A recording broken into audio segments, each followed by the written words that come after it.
You just saw some examples of how our city's face has been changing over the decades. The urban landscape looking a lot different than it did 10, 20 years ago. Today on City News, we've been looking at the condo boom. It's been a developer's dream, and there's no sign of that dream ending anytime soon. Though with residential prices continuing to go up, there are thousands who risk being left in the cold.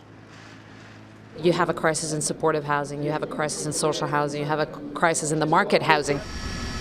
Every level of the housing continuum in our city is in a state of emergency, and it's those on fixed incomes and government subsidies who are in the most dire situations. Currently homeless, on the street, different shelters and that. I don't worry about rent, that's something I can't afford to even think about. As of tonight, there are just shy of 100,000 families on a wait list for community housing. That's about 180,000 people. City staff also tell me there are no plans to build any new additional rent geared to income properties in Toronto because the government claims their coffers are empty. If we don't get back to building affordable housing, what does the future of our city look like? It looks like rich people living downtown and poor people scrambling for something else. Regent Park is one neighborhood in Toronto where the demands of a market-driven residential economy and the needs of community housing are trying to blend together.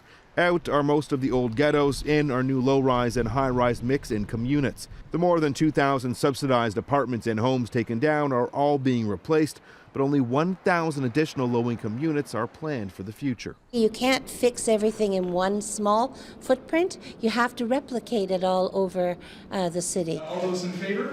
Residential housing was also on the agenda at today's Housing Committee meeting at City Hall. In the last 5 years, the CMHC confirms just 6,333 new rental units have been built, a stark contrast to the 70,000 condo units built in Toronto over the same time. It is incredibly important for the city to be focusing on building affordable rental housing, particularly for those who are the most vulnerable. We often forget this, but New York City, an enormous part of New York City is rent controlled. Now, Toronto does have a rental protection program. Any new development has to be replaced with, or rather, any developer who takes down rental units must replace those units, though some urban planners say we're at risk of pushing people to the outer limits of our city, those who need things like affordable housing away from vital infrastructure like transit. And one look at just how big the divide is getting right here in Regent Park, where they've done some great work on condos up the road.